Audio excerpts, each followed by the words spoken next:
हमें तो आपका ऋषि बहुत पसंद है, लेकिन मैं आपको साफ साफ बता देती हूँ, मेरी बेटी के शौक थोड़े से अलग है बहन जी। अरे बहन, हमें सब पसंद है। आपकी प्रियंका जैसी लड़की की तलाश मुझे कब से थी, जींस पहनकर अंग्रेजी में गिटर पिटर बोला करे। अरे बहन जरा सुन तो लो, मेरी बेटी के शौक क्या क्या है। अरे नहीं नहीं बहन, बस लड़की को देख लिया तो सब कुछ देख लिया। आप ना शादी की तैयारी करो, और वो जरा सामान की लिस्ट भी दी है ना मैंने। हाँ बहन जी, सारा सामान शादी से एक दिन पहले ही आपके दरवाजे आ जाएगा। मजा आ गया, मजा आ गया। अब तो बस आप शादी की तैयारी करो। प्रियंका के माता पिता के जाने के बाद कंचन का पति उससे कहता है, अरे भाग्यवान, तुम तो कुछ ज्यादा ही जल्दी दिखा रही थी शादी की। अरे बोलने तो देती, लड़की की माँ क्या बोलना चाह रही थी। अरे आप चुप रहिए जी, कुछ पता भी है आपको, बस मुफ्त में बोले जा रहे हैं।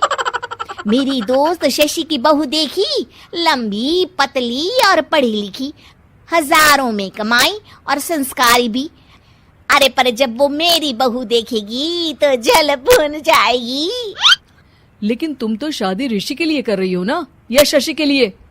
तुम्हारा लड़का कुछ कमाता भी नहीं है और शरीर भी भगवान की दुआ से फूलता ही जा रहा है। फिर बोले आप हैं? फिर बोले आप?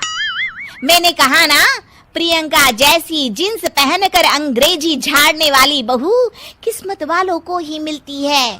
चुप रहिए आप। पति के लाख कहने पर भी कंचन ऋषि की शादी प्रियंका से करवा देती है। लेकिन प्रियंका जैसे ही घर में आती है, वैसे ही जोर जोर से चिल्लाकर नाचने लगती है।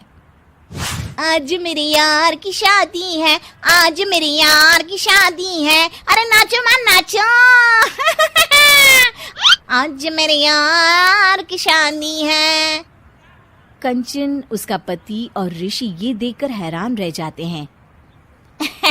लग रहा है बहू को शादी की बड़ी खुशी है। हाँ हाँ, बहू क्यों नहीं, हम भी नाचेंगे। अरे नाचो नाचो जी, मुंह क्या देख रहे हो, चलो चलो नाचो, बहू कह रही है। कंचन ये कहकर प्रियंका के साथ नाचने लगती है। ऋषि और उसके पिता वहां से चले जाते हैं। अगले दिन कंचन अपनी सहेलियों को प्रियंका से मिलवाने के लिए घर बुलाती है, जहाँ शशि भी आती है। अरे शशि, कैसी हो? मैं ना तुम्हें प्रियंका से मिलवाती हूँ। अरे सच में बहुत ही एडवांस सोच की लड़की है, कितने मॉडर्न ख्यालात है उसके, पता है तुम्हें? अरे हाँ कंचन, जरूर। बच्चों की शादी अच्छी ही होनी चाहिए, और वैसे भी तुझे तो शुरू से ही ऊंचे ख्याल की बहू चाहिए थी। तभी कंचन की सहेली कहती है, अरे कंचन बुलाओ ना प्रियंका को, हम भी मिल ले। अरे बहू प्रियंका, जरा बाहर तो आना। कई बार आवाज देने के बाद भी प्रियंका बाहर नहीं आती है, तो कंचन को बुरा लग जाता है। वो उसे लेकर बाहर आती है, लेकिन ये क्या, प्रियंका लड़खड़ाती हुई बाहर आती है और उसके हाथ में शराब की बोतल होती है। हालांकि शराब पीना स्वास्थ्य के लिए हानिकारक होता है और ये हमारी किडनी के लिए बहुत ही खतरनाक है, लेकिन कंचन की बहू प्रियंका पूरे नशे में होती है। अरे इतने सारे लोग। ये कहकर वो शशि के पास जाती है। आंटी जी, पत्ते खेलेंगी, पत्ते।